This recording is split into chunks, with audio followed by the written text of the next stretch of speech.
All right, so we're diving into the world of self-improvement today, and you guys sent in a really interesting video. Yeah, it's pretty fascinating. And, it's got me thinking about how these ideas about self-improvement resonate across cultures. Yeah, it's so interesting, right? Like we see similar themes in self-help, but like the presentation, the way it's presented, Right. can really have an impact how it's received. Yeah, absolutely. And, this particular video, it draws inspiration from Tony Robbins. Mm-hmm. Awaken the Giant Within, which is like a classic, right? Yeah.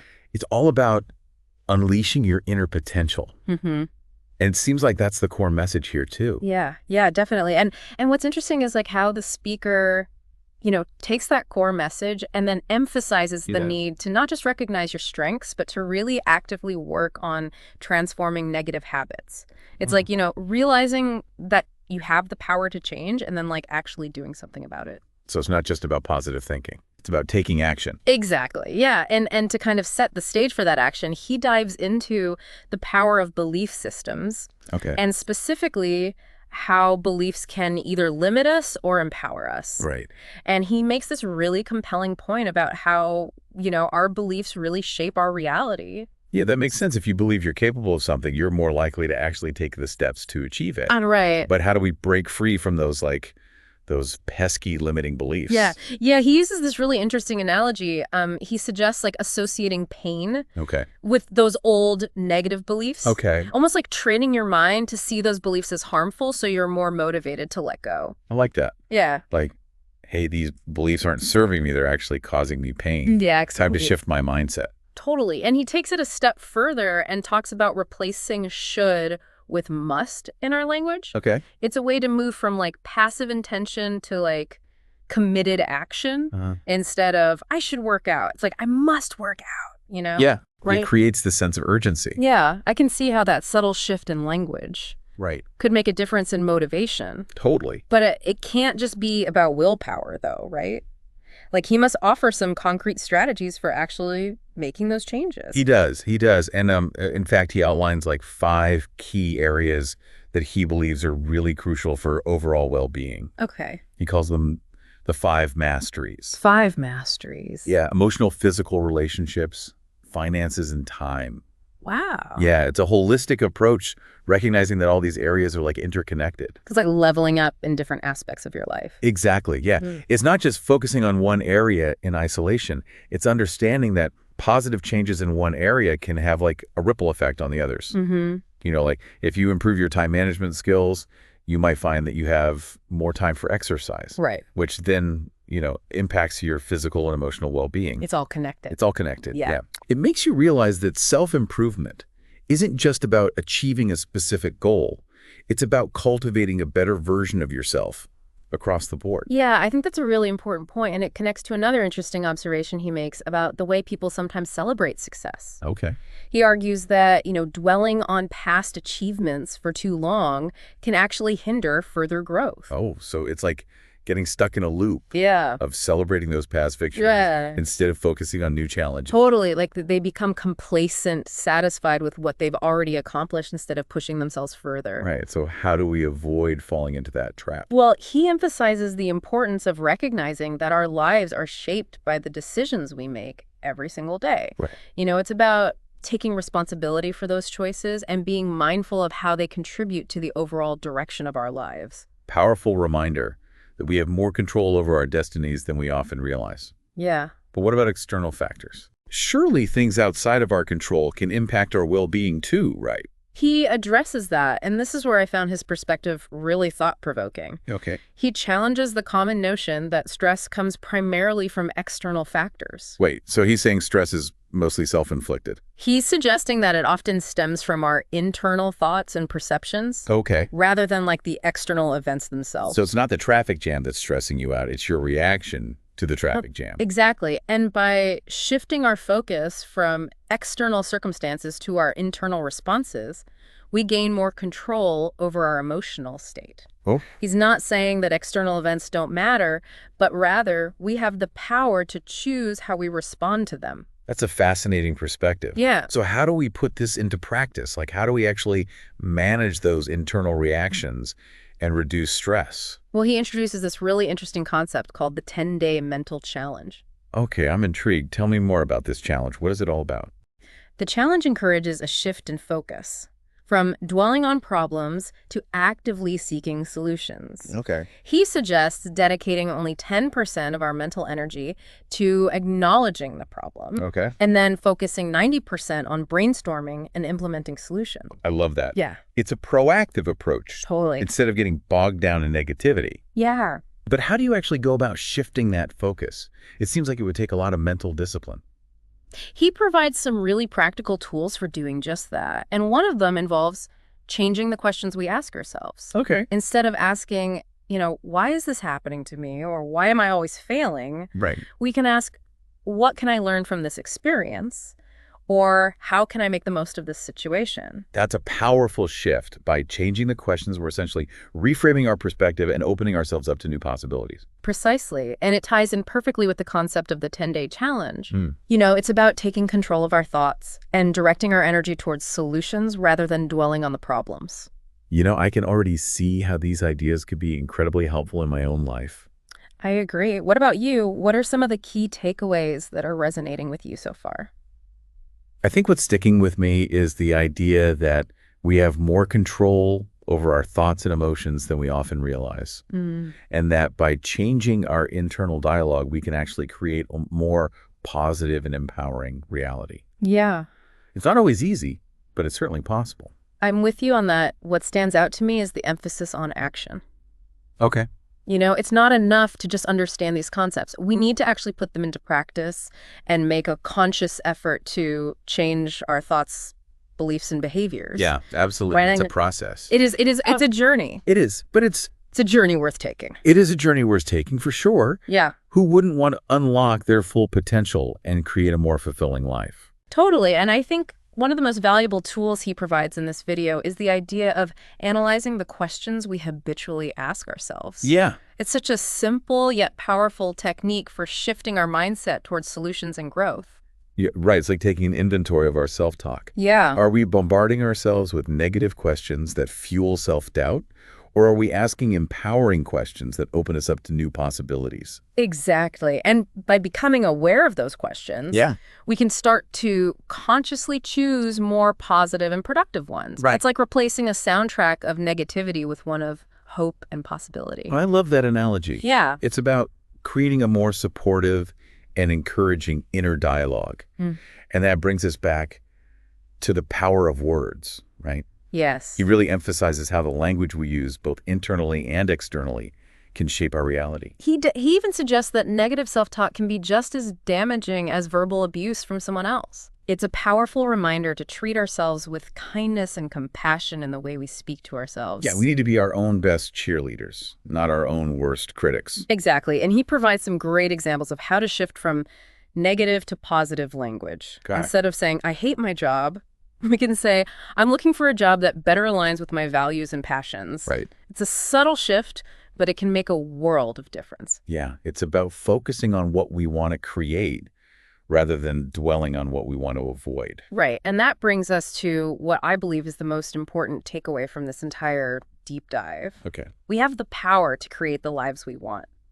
It's not always easy, and it requires effort, commitment, and a willingness to challenge our limiting beliefs. Right.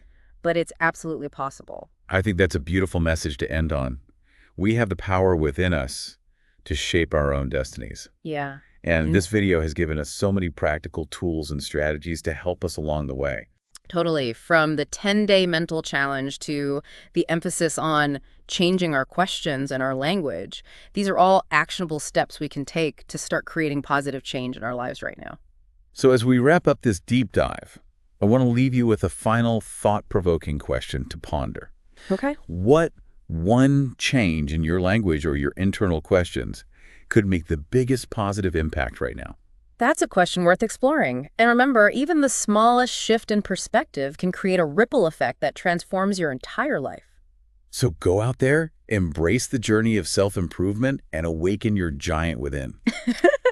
You got it. It's interesting, though, because even though this video is like talking about taking action, it doesn't feel like it's like this quick fix kind of message. You know what I mean? Right. It feels more like an invitation to embark on a long-term journey of self-discovery. Exactly. And that's refreshing in a world that's so obsessed with instant gratification. Totally. He acknowledges that change can be difficult, right? That there will be setbacks, but he emphasizes the importance of embracing the process with all of its ups and downs. I appreciate that honesty. So many like self-help gurus make it sound like once you unlock the secret, everything just magically falls into place. Yeah. But real change takes time and effort. It does. And he doesn't shy away from that. Yeah. You know, he encourages viewers to persevere, to celebrate even the smallest victories along the way. It's almost like he's saying, hey, this is a marathon, not a sprint. Be kind to yourself. Embrace the journey and keep moving forward.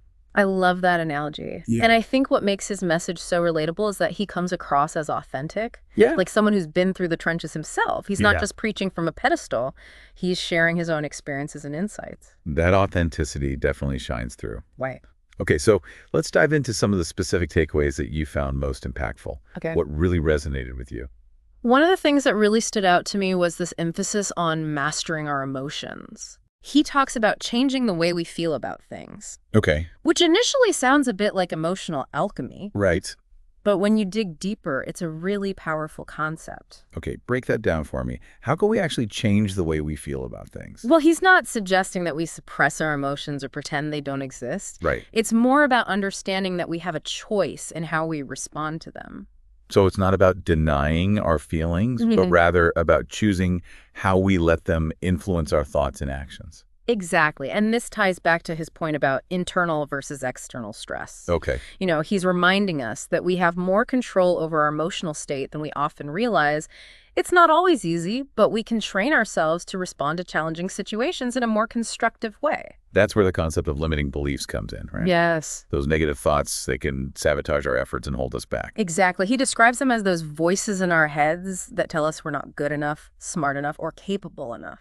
It's like carrying around invisible baggage that weighs us down and prevents us from reaching our full potential. And his solution for breaking free from those limiting beliefs is to associate them with pain.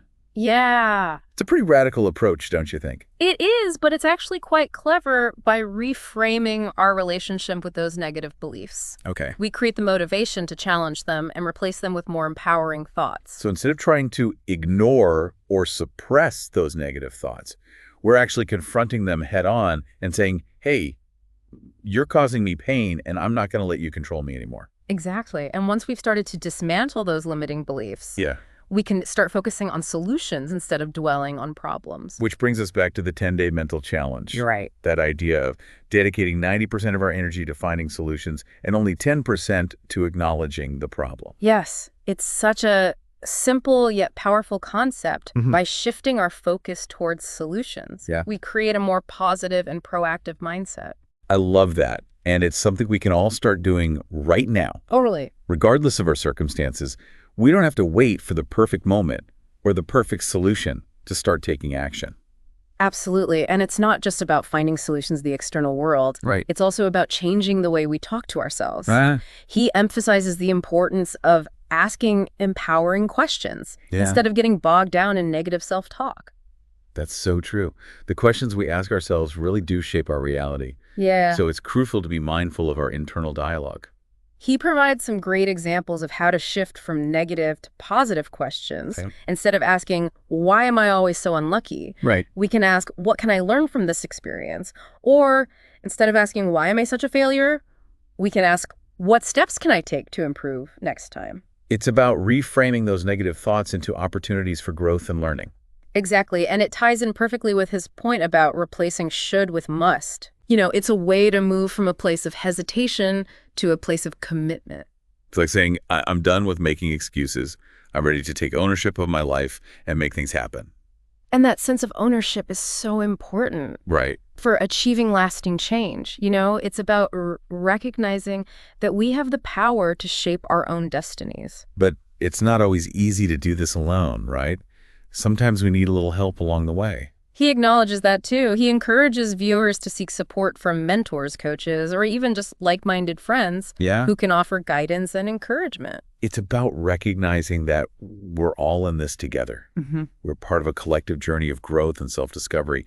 And by supporting each other, we can all reach new heights. And that sense of community can be incredibly powerful. Yeah. It's like having a cheerleading squad for your personal growth journey. So as we move into the final part of this deep dive, I'm curious to hear what's resonating with you most strongly. Okay. What are some of the key insights that you're taking away from this discussion? You know what's really sticking with me is this idea that self-improvement isn't about striving for perfection. It's about embracing the process of growth and learning. Yeah. It's about being kind to ourselves, celebrating our victories, and learning from our setbacks. I love that perspective. Yeah. It's about recognizing that we're all works in progress. And that's perfectly okay. Yeah. Yeah, it really is. And, self-improvement is a journey, not a destination. Right.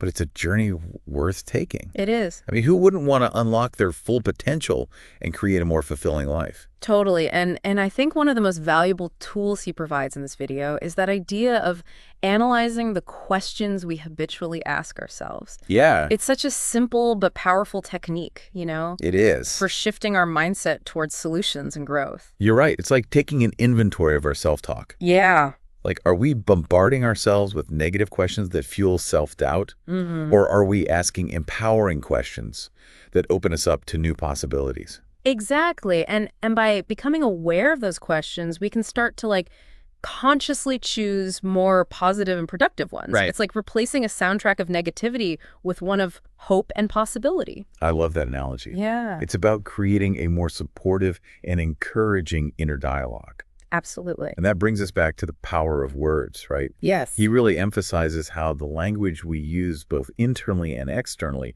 can shape our reality. Does he even suggest that negative self-talk can be just as damaging as verbal abuse from someone else?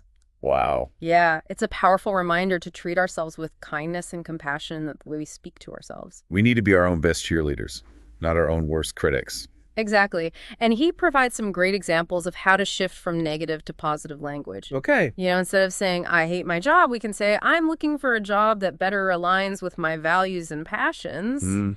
It's a subtle shift, but it can make a world of difference. It's about focusing on what we want to create rather than dwelling on what we want to avoid. Right. And that brings us to, I think, what is the most important takeaway from this whole deep dive. Okay. We have the power to create the lives we want. It's not always easy, and it requires effort, commitment, and a willingness to challenge our limiting beliefs. Yeah. But it's absolutely possible. I think that's a beautiful message to end on. We have the power within us to shape our own destinies. We do. And this video has given us so many practical tools and strategies to help us along the way.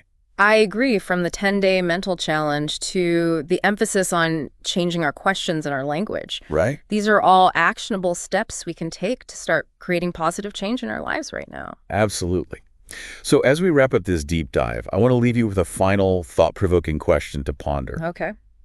What one change in your language or your internal questions could make the biggest positive impact right now? That's a great question to think about. And remember, even the smallest shift in perspective can create a ripple effect that transforms your entire life. So go out there, embrace the journey of self-improvement, and awaken your giant within